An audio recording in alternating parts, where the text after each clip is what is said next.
আসসালামু আলাইকুম রহমতুল্লাহ বারাকাতুহ। বাংলা নববর্ষের সংক্ষিপ্ত ইতিহাস। মুঘল সম্রাটদের শাসনকার্য হিজরি সন অনুযায়ী পরিচালিত হতো। এতে খাজনা আদায়ের অসুবিধা দেখা দিত, কারণ চান্দ্রবর্ষ প্রতি বছর 10 থেকে 11 দিন এগিয়ে যায়। ফলে ফসল ওঠা ও খাজনা আদায়ের সুবিধার্থে সম্রাট আকবরের সৌরবর্ষের হিসাবে বাংলা সনের প্রবর্তন করেন। সম্রাট আকবর সিংহাসনে আরোহণ করেন 1556 খ্রিস্টাব্দের নভেম্বর মোতাবেক হিজরি 963 সালের মুহররম মাসে। তখন বঙ্গে শকাব্দ চালু ছিল, যার শুরুর মাস ছিল চৈত্র মাস।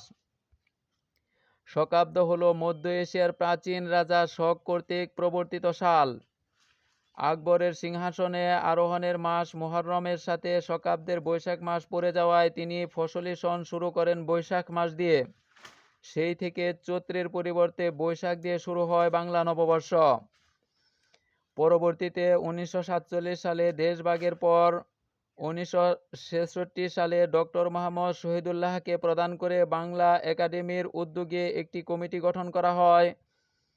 ওই কমিটি 1966 সালের 17 ফেব্রুয়ারি বাংলা সনের সংস্কার সাধন করেন।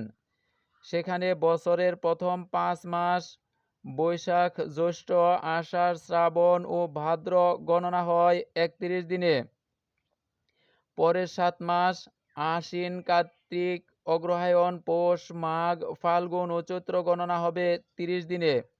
অতঃপর ইংরেজি লিপিয়ারে বাংলা ফাল্গুনের সাথে 1 যোগ হবে 31 দিন হবে। এই সংস্কারের ফলে প্রতি ইংরেজি বছরে 14 এপ্রিল পহেলা বৈশাখ হয়।